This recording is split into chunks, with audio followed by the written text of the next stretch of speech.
Et voilà les gars, et voilà encore une fois de plus, ce drapeau brûle. Ce drapeau brûle dans un pays africain. Devinez c'est où? Devinez on est où? Bon, je vous dis tout de suite, on est au Sénégal. Au Sénégal, les Sénégalais sont en train de brûler le drapeau français. Et voilà le nouveau drapeau que les Sénégalais brandissent dans les rues de Dakar, dans les rues du Sénégal. Le drapeau russe. Peuple sénégalais, vous entendez? Vous entendez? Vous savez c'est quoi? Notre hymne national, le Sénégal appartient aux Sénégalais. Maintien. Les gars, on continue à mettre la pression. On ne lâche rien du tout.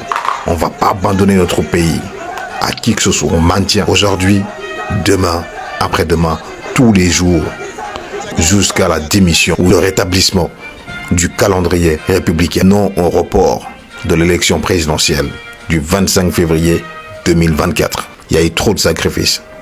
Trop de sacrifices. Nous tous, on a sacrifié quelque chose en attendant le jour du 25 février 2024 pour voir cette élection et participer pour élire notre futur président, notre 5e président. Et c'est pas des forces étrangères qui vont venir nous dire quel président mettre à la tête de notre Sénégal. Non les gars, non. Alors continuons à occuper les rues tous les jours. Seule la lutte libère. Vive le Sénégal.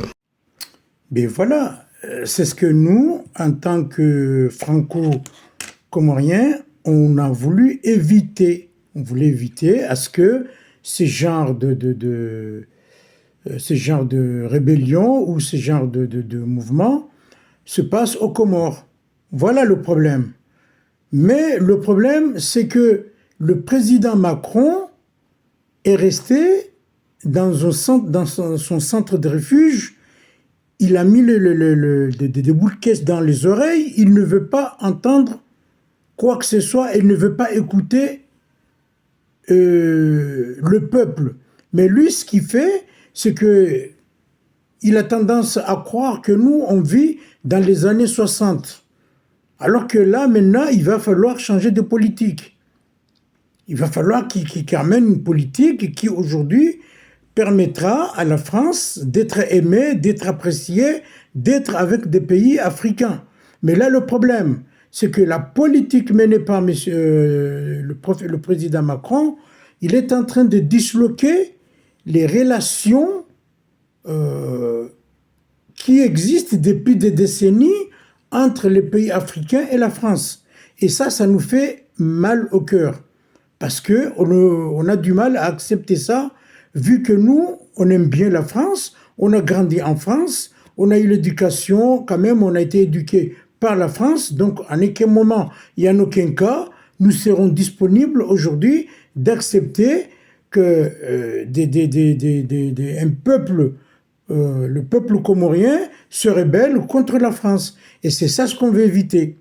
On n'arrête pas de parler, on n'arrête pas de faire des vidéos pour lancer au secours et dire à l'État français, c'est-à-dire au gouvernement Macron, d'arrêter de soutenir Azali. Parce que tant que Azali est au pouvoir, il y aura toujours une haine et il y aura toujours la population comorienne qui va toujours se mettre contre la France. Et c'est ça ce que nous voulons éviter. On veut éviter ça. On ne veut pas qu'on en arrive là. Mais apparemment, M. Macron et son gouvernement, ils n'ont rien à cirer.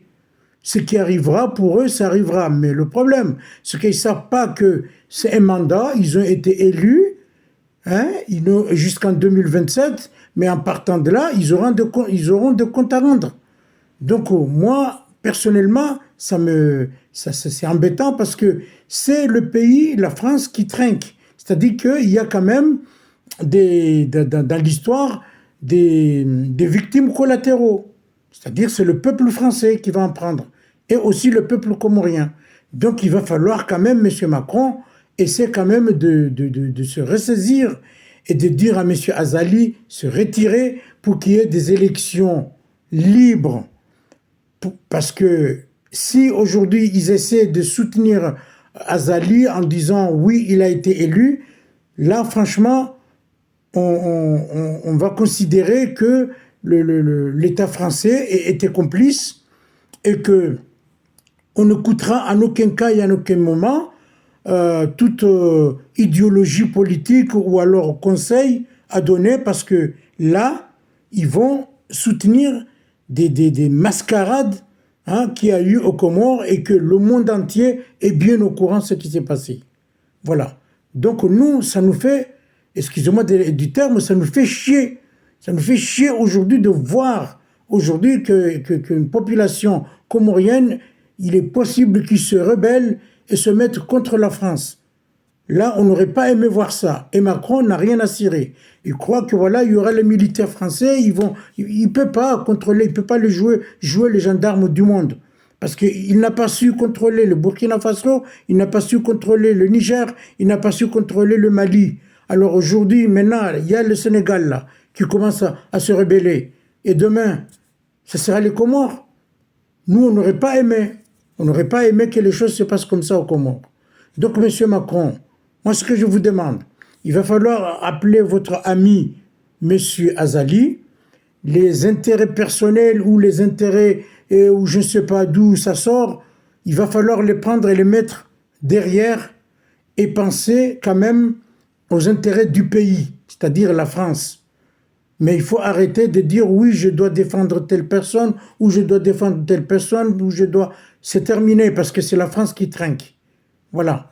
Je m'arrête là et j'espère que ce message sera partagé jusqu'aux hauts responsables français.